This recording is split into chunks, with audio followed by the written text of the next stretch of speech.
Bonjour à tous et bienvenue sur ma chaîne YouTube pour cette nouvelle vidéo.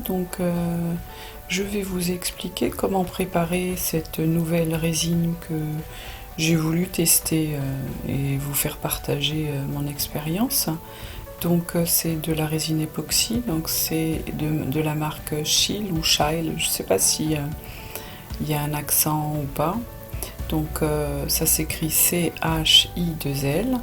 Et donc les pigments, pareil, j'ai pris des pigments en poudre noire pour cela, pour cette vidéo. Donc là, je vais vous montrer déjà comment la préparer, la résine, comment la mélanger, comment la peser. Et je vous ferai une prochaine vidéo où je vous montrerai ce pigment noir que vous voyez là à la vidéo. Donc il est assez intense, un peu irisé, mais vraiment très joli. J'aime beaucoup, ils sont vraiment... là pour le coup j'en ai mis, pas tant que ça, et c'était vraiment opaque. Donc je vous montrerai dans une vidéo prochaine.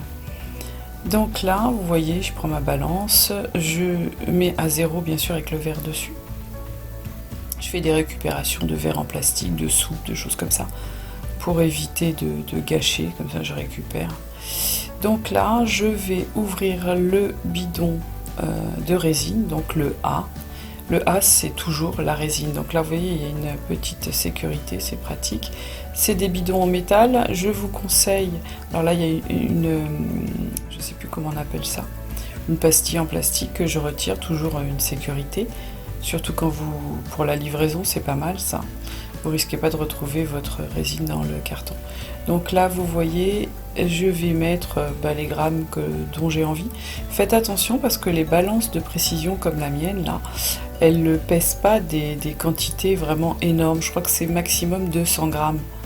Donc faites attention quand même d'avoir une autre balance si vous faites plus de 200 grammes. Donc là, j'ai fait 112 et quelques. Donc vous avez une autre vidéo juste avant celle-ci, où je vous déballe le carton et je vous montre un peu le ratio de la résine. Donc là, j'ai fait 114,96 grammes pour la résine A. Comme je vous disais, la résine, c'est toujours le bidon A. Ensuite, le bidon B, c'est le durcisseur. Donc là, vous avez un ratio. Soit vous mettez une dose de A et une dose de B, soit vous pesez, vous voyez les ratios A et B, soit vous pesez et vous faites 100 g de A pour 85 g de B. Donc là, je prends mon téléphone, la calculatrice qu'il y a sur mon téléphone. Donc là, effectivement, ma balance, elle s'est éteinte, mais ça, c'est pas grave puisqu'on revient à 0. Donc j'avais 100, je crois que c'était 114, je l'avais noté sur voilà, 114,97. Donc je vais vous montrer le produisant en croix, comment je fais pour faire mon opération. Comme ça, je peux utiliser n'importe quelle quantité. Je sais toujours comment peser ma résine. Donc là, j'ai 114,97 que je vais multiplier par le ratio, c'est-à-dire 85 g de B, que je vais diviser par 100. Et donc vous aurez la quantité pour le durcisseur B. Donc le B, c'est toujours le durcisseur. Alors faites attention parce que ça m'est déjà arrivé plus d'une fois qu'en fin de compte, je prenne que le A. Donc effectivement, le jour où je coule ma résine, elle durcit pas. Donc faites attention, ça peut arriver. Ou que du P ou que du A. Donc dans ces cas-là, il n'y a pas d'effet chimique. Et donc effectivement, ça ne prend pas. Donc là, je vais peser mon B, mon durcisseur, donc le B. Vous voyez, je mets toujours dans le même verre, hein. Pas besoin d'en prendre un deuxième. Bon, il y en a qui le font, mais bon, je trouve que c'est d'une perte de temps et puis du gaspillage au niveau des verres. Donc voilà, je le fais directement. Donc je vais faire 97,72. Bon, voilà, c'est pas grave si vous dépassez de quelques grammes. Bien sûr, si vous mettez 50 grammes de plus, effectivement, quand je vous dis quelques grammes, c'est quelques grammes, hein. C'est pas toujours évident de faire du 97. Voilà, là vous faites à quelques grammes près, c'est pas dramatique. En tout cas, moi, ça n'a jamais rien gâché. Après, ça peut altérer quand vous faites une grosse quantité vous vous trompez dans de grosses quantités, effectivement, ça peut altérer la résine, mais quelques grammes, non. Par contre, il va falloir mélanger doucement, mais longtemps, parce que cette résine a vraiment besoin d'être mélangée. Elle est épaisse, donc forcément les résines à forte viscosité font des bulles, c'est normal.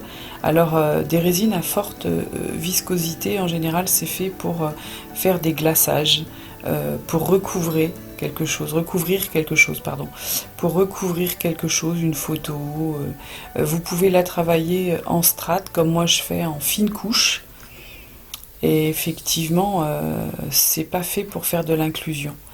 Donc là, en tout cas en grande quantité, ou faire de la transparence.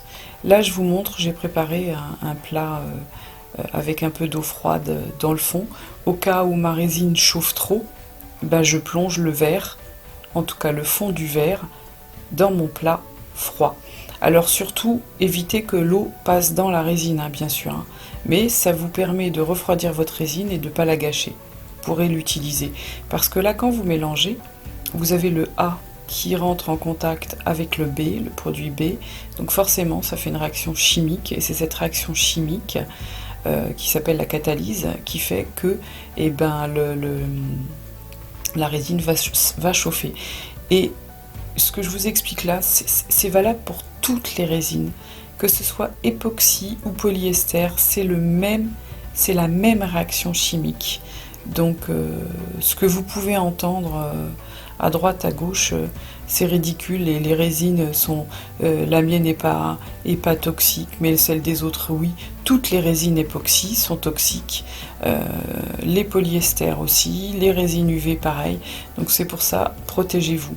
Là, vous verrez que dans ma vidéo, faut pas faire comme j'ai fait, j'ai pas mis de gants, effectivement. C'est parce que je les ai enlevés juste avant, parce que j'ai mis de la résine partout. Et effectivement, j'ai pas remis, donc je fais très attention de pas toucher la résine. Mais surtout, mettez des gants, mettez un masque. Là, j'ai le gant, vous le voyez pas, mais j'ai le gant, le masque, pardon.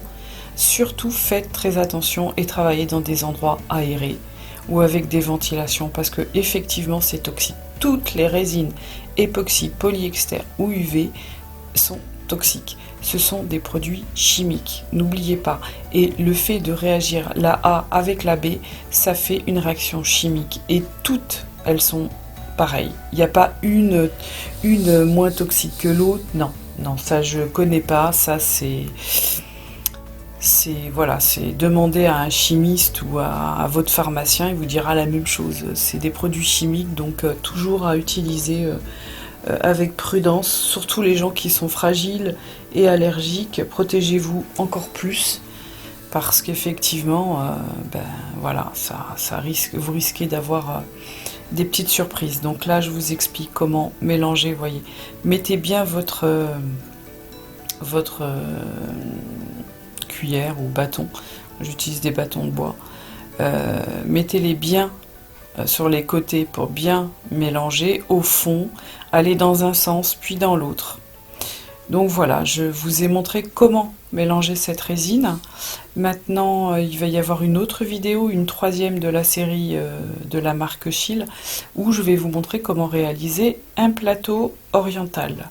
Donc voilà, je vous dis à bientôt, je vous dis merci pour cette vidéo, et prenez soin de vous. Au revoir.